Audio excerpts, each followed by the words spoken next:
Hola, buenos días, buenas tardes a todos, a todas. Acá les habla Simona, Eugenia y Juan. Simona y Eugenia desde el equipo de gestión pedagógica, de educación digital. Y acá tenemos a Juan Brands, que es nuestro invitado especial en el día de hoy. Así que, Juan, contanos un poco quién sos vos, cuál es tu recorrido profesional y académico para estar acá entrevistándote. Bueno, muchas gracias por la invitación. Saludo a todos y a todas quienes estén mirando. Yo soy investigador del CONICET en Ciencias Sociales. Particularmente me dedico a pensar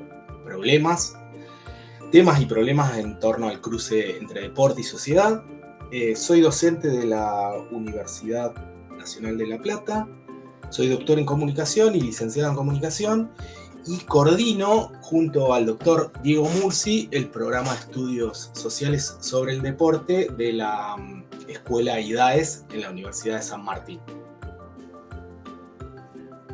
Bueno, perfecto, gracias Juan. La verdad que acá tenemos un público muy diverso que va a estar mirando esta entrevista, entonces podrías contarnos un poco de qué se trata este fenómeno de las apuestas online y cuál es la dinámica que adoptan los jóvenes para meterse en este juego.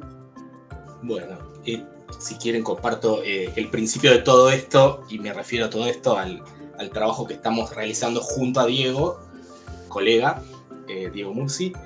En febrero del 2024, nosotros nos reunimos con la secretaria de Cultura de un gran municipio del conurbano bonaerense, y entre otras cuestiones, de problemas que se sucedían en el municipio, nos cuenta que había pibes, sobre todo varones, que en barrios populares se estaban endeudando, en un mercado financiero ilegal, y que, estaban con problemas no solo de deuda, de ver dinero a gente de carne y hueso, ¿no? Sino también con trastornos de depresión, ansiedad, preocupaciones varias, etcétera, etcétera, etcétera.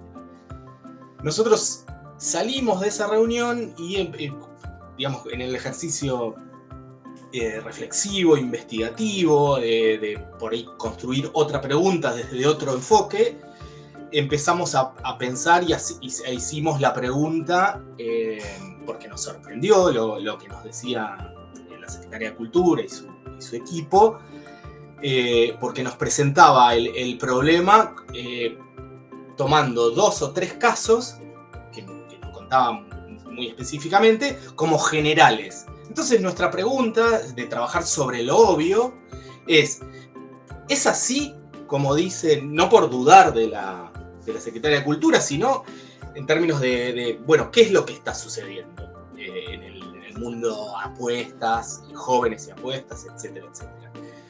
Y empezamos lo primero que hicimos es reconstruir lo que denominamos un discurso social, ¿no? Que va desde lo que nos contaba una secretaria de Cultura de un municipio del conurbano, desde la prensa especializada.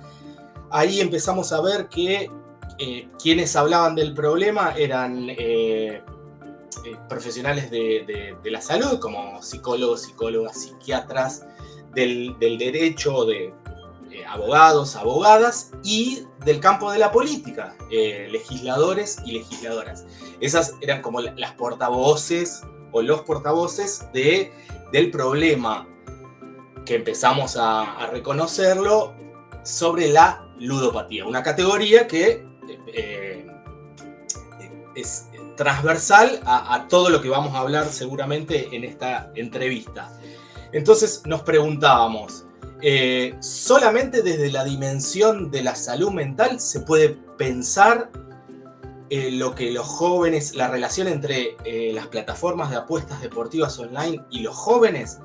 Y ahí es donde decidimos realizar un trabajo de campo que constó de varias etapas, y ahora vamos a retomar una etapa más, que tiene que ver con la perspectiva del actor. Pensar el problema desde la perspectiva del actor. ¿Qué es de la perspectiva del actor? Es que sienten, que piensan, cómo lo significan y qué significado, qué significaciones le dan esos jóvenes usuarios a la propia práctica. Porque lo que veíamos son dos temas. Ni en ciencias sociales aún no hay trabajos sistematizados, rigurosos, digamos, de campo sobre los jóvenes y las apuestas deportivas online, y ese discurso social no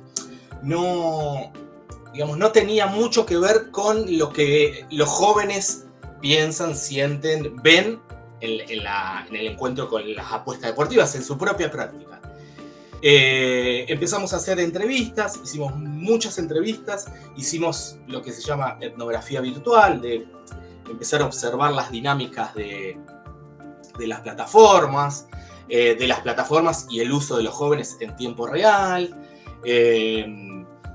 las promociones, publicidades de los streamers, de los youtubers que hacen conocer esta práctica. Empezamos a revisar, bueno, en Argentina desde cuándo se expande la práctica de las apuestas deportivas online. Ojo, acá me gustaría separar entre las apuestas deportivas online y los juegos de azar online, que ya hablaremos. Y entonces decidimos hacer trabajo de campo cualitativo, en donde fijo 3 núcleos y escucho las preguntas. Básicamente hay 3 dimensiones que los jóvenes expresan para explicar qué significa la práctica para ellos. Uno es el de la sociabilidad. Las apuestas deportivas online tienen que ver con un momento reconocido por los propios jóvenes en donde se juntan con sus pares, sus amigos, vecinos, digamos, una grupalidad que se conecta y que las apuestas deportivas son un eje que los estructura en ese espacio de sociabilidad, y que les permite la idea de estar juntos, ¿no? Esa es una dimensión importante.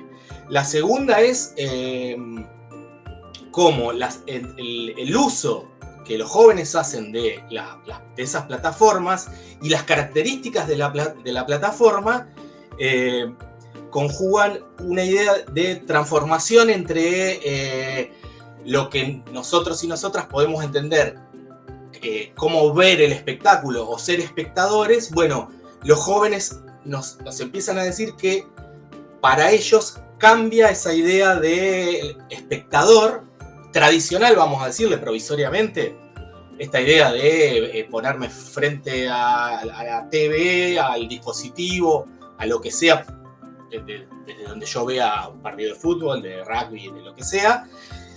Vamos a hablar hoy de qué es lo que para los jóvenes está en transformación.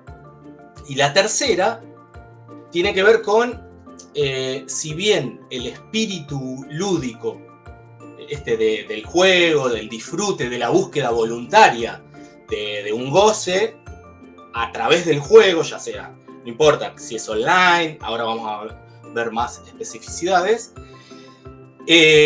también aparece, y acá aparece el contexto económico, político y demás, aparece la posibilidad de que si vos acumulás un saber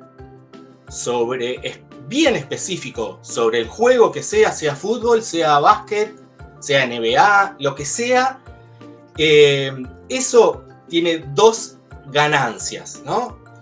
Una es el dinero y cómo revalorizar tu mucho, poco dinero en un contexto de, bueno, ahora hablamos, pero de inflación, de desvalorización de los ingresos, etc. Pero el otro que es importante y que lo marcan los jóvenes es el del prestigio, el capital simbólico, el reconocimiento entre pares. Y eso nos parecen 3 como hallazgos provisorios para comprender el fenómeno. Perdón la extensión. No, muy bien, bárbaro. Creo que se respondieron algunas preguntas más, porque una de las preguntas que venía era qué tipo de investigación se llevó adelante y qué te llevó a investigar sobre las apuestas deportivas. Así que bueno, gracias por la respuesta ya completa. En segundo lugar, y creo que un poco también lo fuiste mencionando, pero bueno, quiero como hacer la pregunta en cuestión, si este tipo de juegos y apuestas deportivas se da en una generación específica o en algún grupo etario quizás. Bueno, es importantísima esa pregunta. Nosotros hicimos un corte etario, solamente etario, y después a través de lo que se llama la técnica bola de nieve, fuimos conociendo a más pibes que eran usuarios, la mayoría pibes.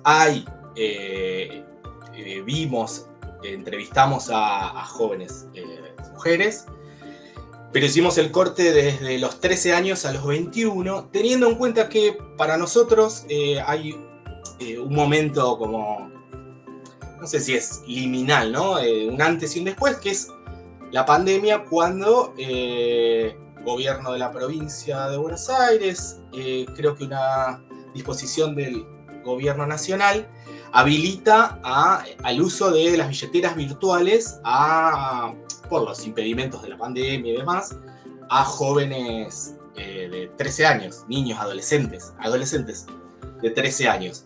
Entonces, nosotros pensamos ese corte con la idea de una competencia en el uso de la digitalización de la vida cotidiana, lo que podemos denominar como la financiarización de la vida cotidiana.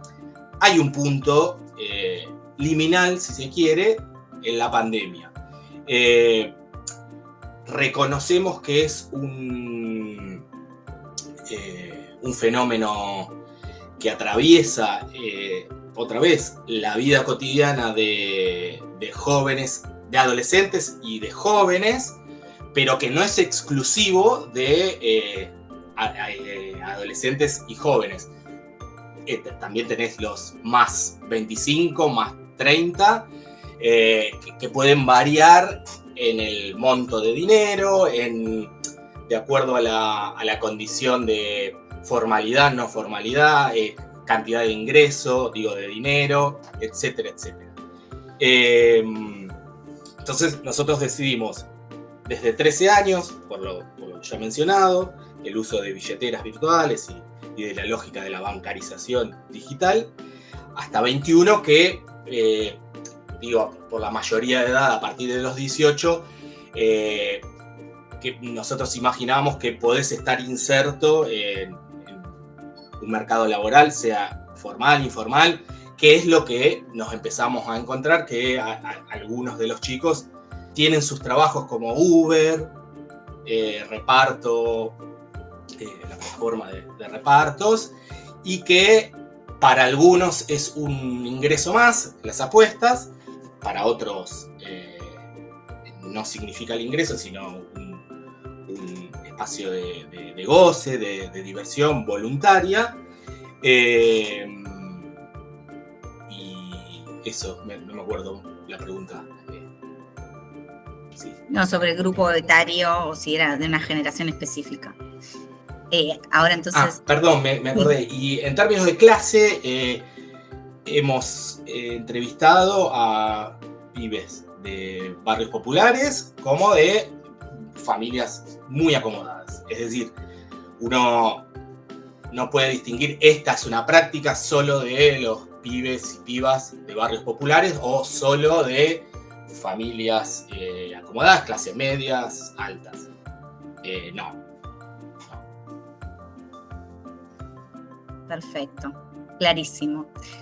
Bueno, Juan, ¿y vos considerás que este tipo de juego puede ser una práctica genuina, inocente, que puede producir o produce algún tipo de consecuencias? Por supuesto, sí. Yo por ahí aclaraba cuando arrancamos a charlar que nuestra perspectiva analítica no partía desde el problema de la salud mental, pero sin embargo nosotros junto al doctor Diego Mursi reconocemos que a partir de marzo del 2024 ya este problema se constituyó en un problema público, ¿no? En donde a una gran parte de la población le interesa, está preocupada, ya sea porque tiene hijos, hijas, hijes, sobrinos, sobrinas, etc. Hay algo de una preocupación que está habiendo más o menos cerca cotidianamente en los pibes y las pibas, que el Estado, a través de sus legisladores y legisladoras, empiezan a preocuparse y empiezan a pensar alguna normativa. De hecho, tenemos media sanción de una ley que yo creo que está muy bien. Y digo, y ustedes desde el Estado, digo ustedes, el equipo de trabajo, empiezan a pensar, bueno, ¿cómo trabajamos un problema que tenemos con los y las pibas en el espacio del aula, en los recreos y por fuera de la institución? Bueno, ¿qué es lo que hacemos para que los pibes no estén con dependencia, con ansiedad, que tengan que pedir préstamos o que se endeuden o que sufran, que se depriman, etcétera, etcétera, etcétera? Sí es un problemón que seguramente va a ir creciendo, pero me parece que algunas medidas, bueno, los medios de comunicación,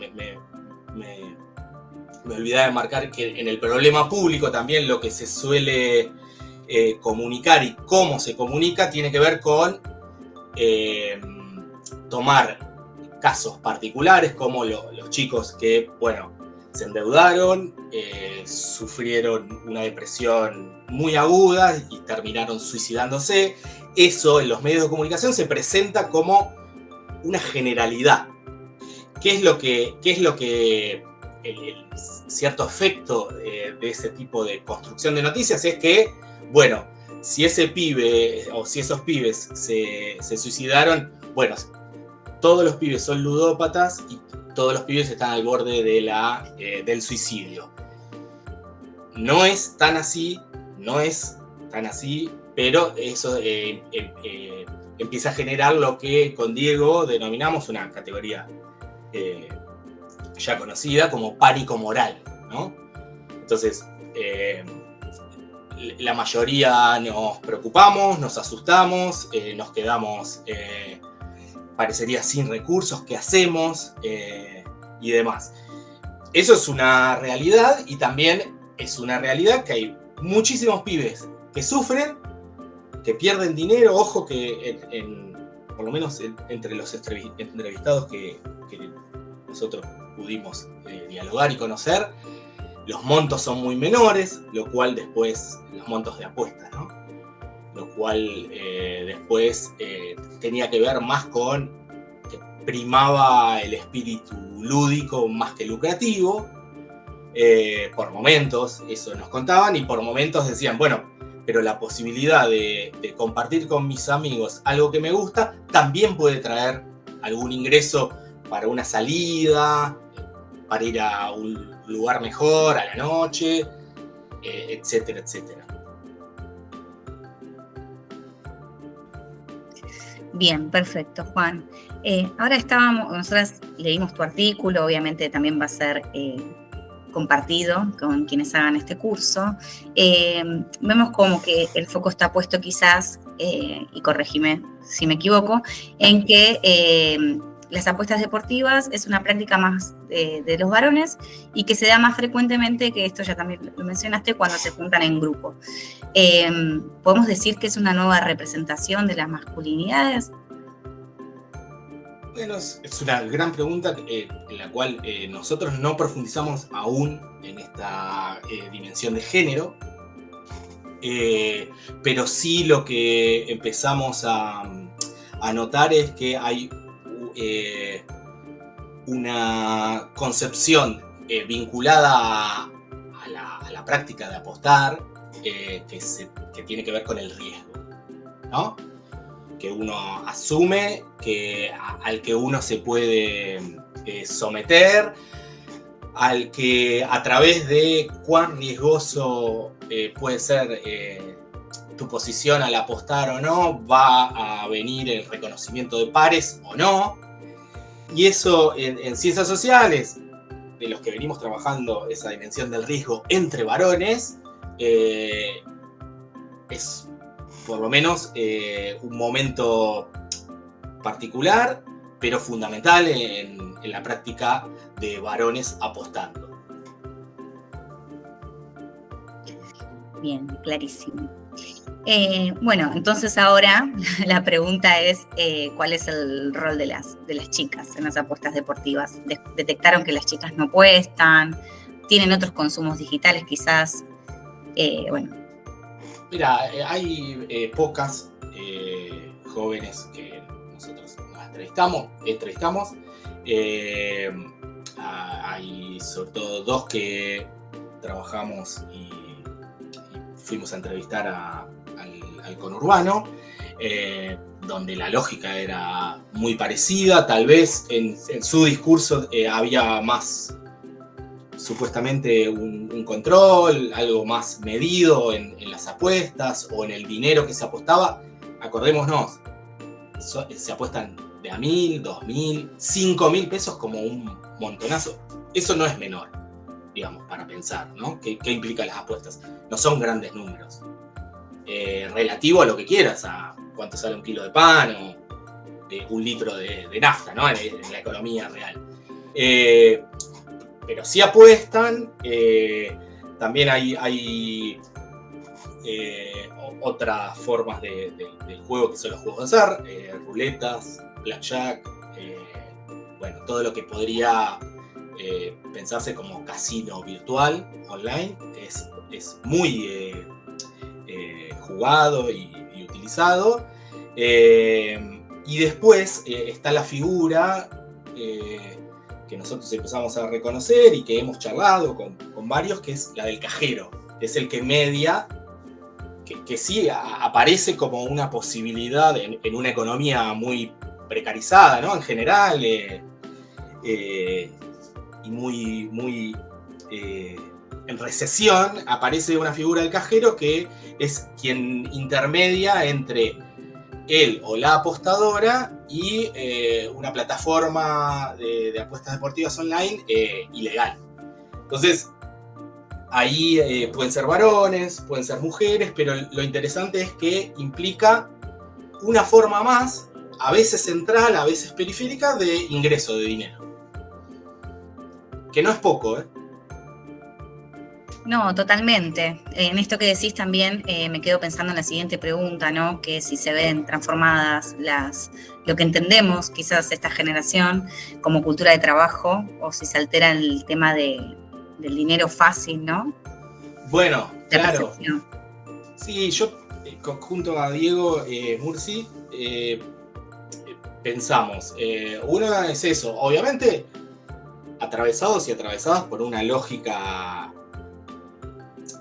voy a ser exagerado, una lógica de una noción de Estado que interviene o no en la vida cotidiana y sobre todo en el derecho al trabajo, etcétera, del mercado, ¿no? Tenemos para discutir desde hace 10 años para acá cuáles fueron las transformaciones del mundo laboral, pero hay una dimensión importante que vos decías, que es subjetiva, que es la idea que creo que puede llegar a ser dominante entre los y las pibas, de, sobre todo, individual, en cierta trayectoria laboral vinculada a qué ingresos tengo, que eso sí se identifica con soy mi propio jefe, ¿no? O jefa. Ahí sí nosotros, junto a Diego, vemos que en la práctica de los y las pibas prima una idea de, mirá, además de trabajar en Uber o hacer changas de plomería, de electricidad, etcétera, yo tengo la posibilidad, las apuestas deportivas online me dan la posibilidad de no solo divertirme, pasarla bien con mis amigos, sino a través del capital acumulado en términos estadísticos, lúdicos, de ganar dinero. Entonces hay una lógica ahí también, no sé si es laboral la categoría, pero sí subjetiva, de cómo ordeno yo el mundo de las relaciones con el dinero, por ejemplo. Perfecto. Y ahora nosotros nos quedamos pensando, porque por lo menos desde el Ministerio de Educación de Ciudad, nosotros hacemos mención siempre a consumos digitales problemáticos. Ahora, queremos saber y conocer tu opinión. ¿Hablamos de consumos problemáticos o es ludopatía? Bien, bueno, buenísima la pregunta, que yo no la tengo muy clara, pero sigo a especialistas y a grandes profesionales que indican, por lo menos en esta instancia, que hablar de ludopatía como ubica mejor, mucho más rápido, tal vez integralmente el problema de los pibes con la dependencia a las plataformas, los síntomas de, o sea, ansiedad, estados pre-depresión o depresivos, pero yo creo que la categoría funciona, ¿no? El ludopatía, sobre todo para ubicar conceptualmente quienes analizan el problema y sobre todo, y ahí valoro y rescato el trabajo de ustedes desde el Estado, para pensar rápidamente. Sabemos que los tiempos del Estado y las políticas públicas son más acelerados que los que podemos tener nosotros en las ciencias sociales, viendo los procesos, justamente viendo los procesos. Entonces, a mí me parece que la categoría de ludopatía puede funcionar, ¿no? Para pensar y para abordar el problema. Bueno, muy interesante conocer esta perspectiva también. Bueno, Juan, ya para ir cerrando esta entrevista, nos gustaría saber, como adultos responsables, ya te decíamos que el campo es muy grande de quien está mirando esta entrevista, bueno, ¿cuándo estar alerta, no? ¿Cuándo empezar a preocuparnos los adultos responsables? ¿Cómo detectar alguna conducta que puede ser riesgosa? O quizás dónde informarnos, o a quién acudir, pedir ayuda cuando vemos que algo nos está sobrepasando. Bueno, lo primero es que en cada órbita, digamos, de jurisprudencia, sea provincial, sea de la ciudad, no tanto a nivel nacional, pero hay centros especializados para consultar, pero yo me quedo con 2 o 3 ideas rapidísimas. Que creo que desde la ciudad de Buenos Aires también se habla, pero acá en provincia de Buenos Aires hay una idea de la alfabetización digital. Nombrada así parece un montón o parece nada, pero es el acompañamiento no solo de instituciones educativas, sino del núcleo familiar en el uso de tecnologías web y plataformas web virtuales, y en este caso específicamente plataformas de apuestas deportivas online. Eso como primera medida, alfabetización digital. Segundo, la media sanción que hace un tiempo se dio en el Congreso de la Nación tiene muy buenas medidas que ojalá que se puedan concretar, que son el ingreso a través de los datos biométricos de cada persona. Eso evita y filtra que entren supuestamente menores de 18 años. La no publicidad. Ustedes han visto que la publicidad agresiva en los eventos deportivos, ya sea con caras importantes como Dibu Martínez, me acuerdo en las camisetas de equipos como River, Boca, en la selección, etcétera, etcétera. Eso está pensado para prohibirse. Y hay otra fundamental, que es que obligar y prohibir a las casas, a las plataformas de apuestas digitales, a no invitar en tu primera apuesta con un monto de dinero. Como, bueno, te doy el primer monto de dinero para que arranques a apostar. Yo creo que con esas tres no se va a solucionar el tema, por supuesto, pero es un paso importante. Bien, buenísimo. Bueno, Juan, ahora sí, hemos llegado al final de la entrevista. La verdad es que ha sido muy interesante conocer tu opinión, tu recorrido, tu trayectoria, la investigación que llevaste a cabo. Así que, bueno, un placer para nosotras poder entrevistarte. Y bueno, el placer es mío. Agradezco la invitación a Simona, a Eugenia, y bueno, un abrazo a todos y todas quienes estén Gracias. escuchando esto. Muchísimas Muchas gracias. gracias. Hasta luego.